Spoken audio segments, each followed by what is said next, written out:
పెద్దమని మాట వినండి. ఒక్క నిమిషం నేను చెప్పేది వినండి. మా సంతోష జీవితం బుక్కుపాలైపోయిందిరా దేవుడు. మా సంతోషం మీకే ద్రోహం చేసిందండి. కసాయి వాళ్ళల్లో దాని ప్రాణాలు తీయడానికి సిద్ధపడుతున్నారు.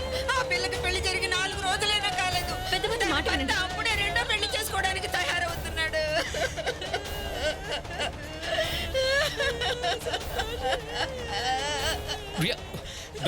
Don't listen to them. వీళ్ళంతా అడుక్కునే రకాలు ఏమైనా అంటారు. ఎంత స్వార్థపరులు ఎలాంటి కథలైనా అల్లేయగలరు. I swear.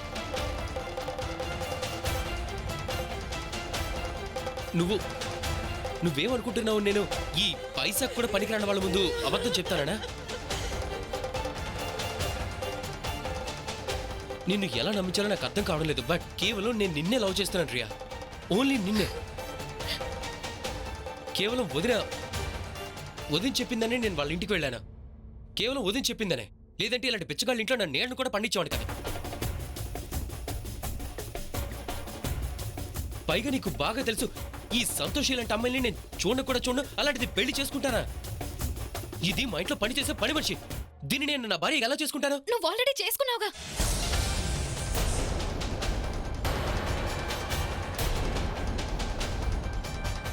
బహుధైర్య, బ్రిలియంట్.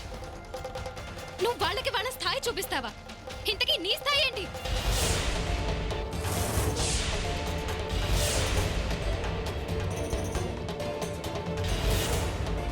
చిన్నప్పటి నుంచి ఈ రోజు వరకు మీ వదిన కొంగు పట్టుకునే తిరిగావు నువ్వు.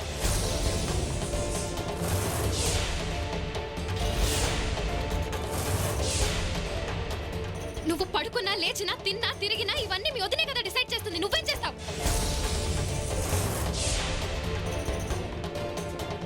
ధైర్యం ముందు మగాడిలా మారడం నేర్చుకో. మీ వదిన కొంగు పట్టుకుని తిరక్కు.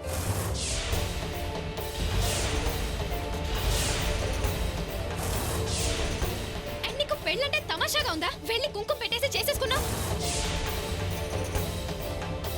And you know what? నువ్వే పని మనిషికి తగ్గ హస్బెండ్. సో నన్ను పెళ్లి చేసుకోవాలన్న కలను వదిలేసుకో. So disgusting human you are. Riya, నా మాట విను please. Riya,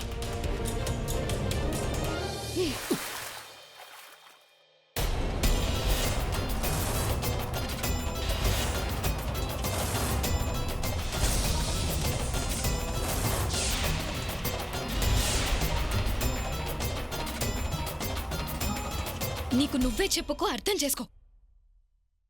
please don't talk to me, all right?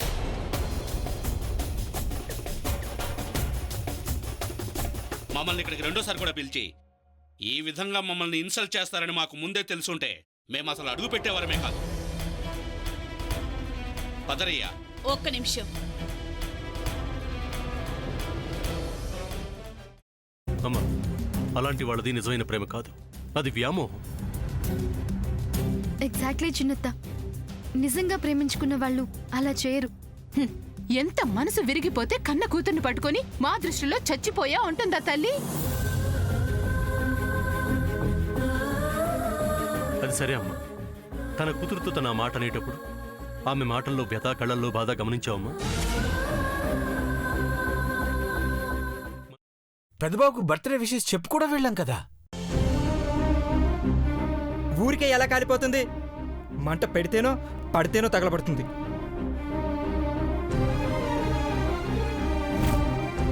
Correct చిన్నబాబు, నీకొచ్చినట్టే నాకు డౌట్ వచ్చింది. పార్వతే షర్టును తగలబెట్టిందనుకుంటా.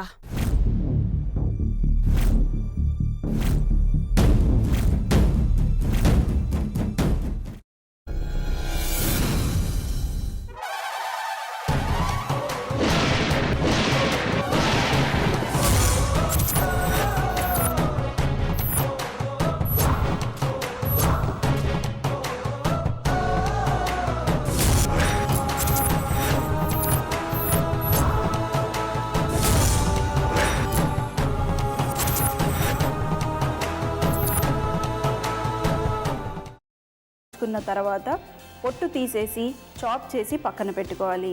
ఒక ప్యాన్లో కొద్దిగా నూనె వేడి చేసి అందులో ఆవాలు, మినప్పప్పు, శనగపప్పు, కరివేపాకు, సన్నగా తరిగి పెట్టుకున్న ఉల్లిపాయలు వేసుకుని 1 నిమిషం పాటు వేయించుకోవాలి. ఆ తర్వాత కాల్చి కట్ చేసి పెట్టుకున్న వంకాయని కూడా అందులో వేసుకుని బాగా మిక్స్ చేసి బౌల్లోకి ట్రాన్స్ఫర్ చేసుకుని అందులో తగినంత చిక్కటి పెరుగు లేదా పల్చటి పెరుగు వేసుకుని మిక్స్ చేసి అన్నంతో కానివ్వండి, చపాతీతో కానివ్వండి సర్వ్ చేసినా చాలా బాగుంటుంది.